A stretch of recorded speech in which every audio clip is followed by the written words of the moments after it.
Sophie est vraiment impatiente de passer en secondaire l'année prochaine. Beaucoup de ses camarades de classe ont déjà embrassé quelqu'un. Certains sortent même ensemble. Mais Sophie n'a pas encore de petite amie. Aucun des garçons de sa classe ne l'intéresse vraiment. Mais lorsqu'elle passera en secondaire, elle ne voudra pas être la seule fille à ne jamais être sortie avec quelqu'un. Elle décide de créer un compte sur FaceSpace, car elle a entendu que ses copines y ont reçu beaucoup de demandes en amis de la part de garçons assez mignons. Elle connaît une fille en secondaire qui a même trouvé son petit ami grâce à ce site. Sophie crée un compte sur FaceSpace. Elle télécharge des photos du voyage scolaire du printemps dernier. Sophie trouve que c'est sympa de partager de bons souvenirs avec ses amis sur FaceSpace. Après tout, ce voyage scolaire était la plus belle excursion qu'elle n'ait jamais faite.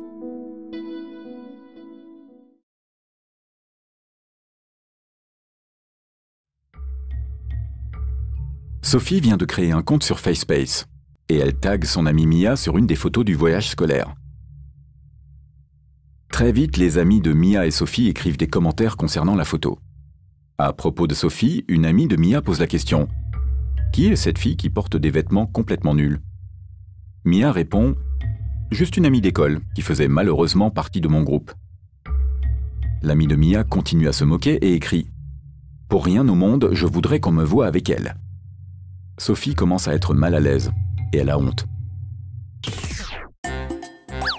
Salut, je suis Mirko, le reine du web. C'est cette personne qui écrit des commentaires méchants qui se ridiculisent.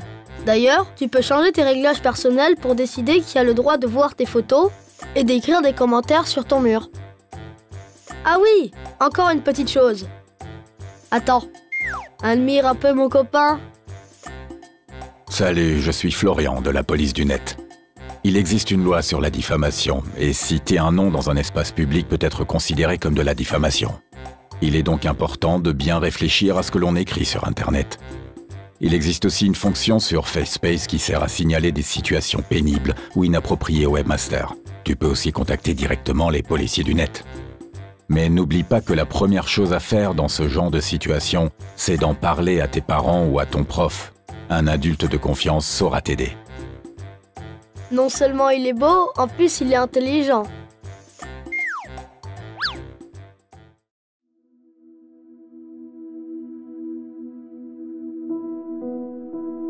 Sophie est troublée à cause des méchancetés qui ont été dites à propos d'elle. Elle décide de modifier ses réglages personnels sur FaceSpace pour que seuls ses amis puissent voir son album photo. Et elle ne va plus télécharger des photos d'autres personnes sans leur permission. Elle choisit la plus belle photo pour son profil et se connecte à un jeu de rencontres apparemment anodin. Très vite, Sophie reçoit des demandes en amis de garçons plutôt mignons, dont certains vivent même à l'étranger. Ce serait plutôt cool d'avoir un petit ami à l'étranger, pense-t-elle. Certains ont l'air un peu plus âgés, mais il y en a aussi des plus jeunes. Elle accepte de nouveaux amis, entre autres un garçon de Finlande du nom de Nico. Nico a l'air vraiment sympa, et il n'a qu'un nom de plus qu'elle.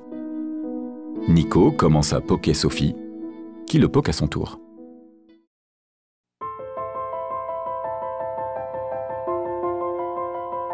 Sophie a créé un compte sur FaceSpace et reçoit un message privé de Nico demandant si elle a un petit ami. Lorsque Sophie répond que non, Nico propose un rendez-vous. Waouh, quoi de plus cool que d'avoir un petit ami en secondaire, se dit Sophie. Sophie et Nico se donnent rendez-vous au parc vendredi soir. Sophie ment à ses parents en leur disant qu'elle va chez une amie pour regarder un film. Car maman veut que Sophie dise toujours à ses parents où elle va et avec qui, de façon à ce qu'ils puissent aller la chercher si nécessaire. Même si Sophie a été honnête avec Nico en lui disant qu'elle avait 12 ans, elle veut tout de même se maquiller pour ne pas lui paraître trop jeune. Sophie prend du mascara et un rouge à lèvres dans le coffret de maquillage de maman et commence à se maquiller. C'est le moment de réfléchir. Ce n'est pas très intelligent de rencontrer un parfait inconnu dont tu ne sais absolument rien. Comme Sophie n'est pas trop sûre d'elle, elle envoie un texto à sa meilleure amie, qui accepte de l'accompagner à son rendez-vous. Mais d'abord, la meilleure copine doit promettre à Sophie de ne jamais dire à ses parents avec qui elle a rendez-vous, ni où.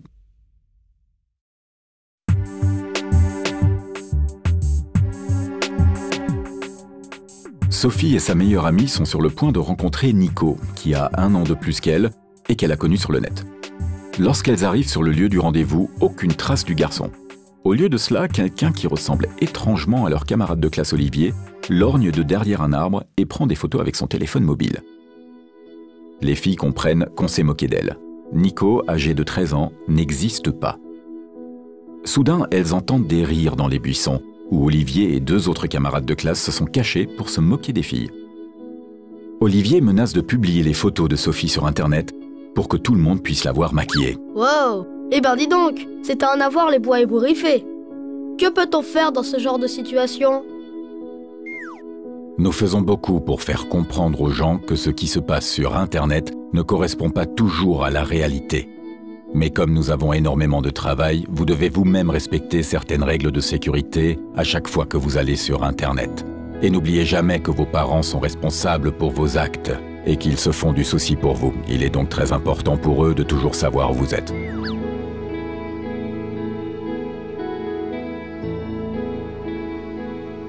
Sophie est réconfortée par sa meilleure amie qui lui avoue qu'elle n'a jamais eu de petite amie, elle non plus. Comme d'ailleurs beaucoup d'autres filles de sa classe. Ce que les copines racontent n'est pas toujours vrai. De toute façon, en secondaire, les filles vont rencontrer des garçons sympas, qui ne vont certainement pas leur jouer de mauvais tours.